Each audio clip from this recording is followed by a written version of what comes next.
এবং জুলাই জাতীয় সনদকে আমরা অক্ষরে অক্ষরে পালন করতে আমরা প্রতিশ্রুতিবদ্ধ। আমরা জাতির কাছে অঙ্গীকার করেছি যে আমি পজিটিভলি যাচ্ছি, আমি কোনো কিছু অস্বীকার করছি না। জনরায়কে সম্মান দিতে হবে, কিন্তু সেটা সাংবিধানিকভাবে দিতে হবে, আইনগতভাবে দিতে হবে। এখানে ইমোশনের কোনো জায়গা নেই। রাষ্ট্র ইমোশন দিয়ে চলে না, রাষ্ট্র চলে সংবিধান দিয়ে, আইন দিয়ে, কানুন দিয়ে।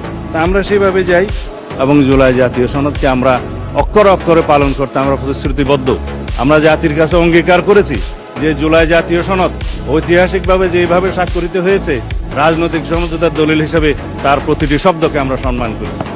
কিন্তু জুলাই জাতীয় সনদের বাইরে আরোপিত কোনো আদেশ দিয়ে, কোনো অবৈধ আদেশ দিয়ে সেটা কোনো সংবিধান সংশোধন করা যায় কিনা, সেটা একটা বিশাল আইনি প্রশ্ন, সাংবিধানিক প্রশ্ন। সেটাও আমরা ডিবেট করি, আলোচনা করি। আমরা কার্য উপদেষ্টা কমিটিতে আলোচনা করি এবং সংবিধান সংশোধনের জন্য আমরা বিল উত্থাপন করি।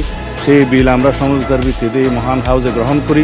তারপরে এই সংবিধান অনুসারে রাষ্ট্র পরিচালিত হবে এবং ইনশাআল্লাহ আমরা সংবিধান মেনেই এই পর্যন্ত এসেছি এবং সংবিধান মেনে চলবো।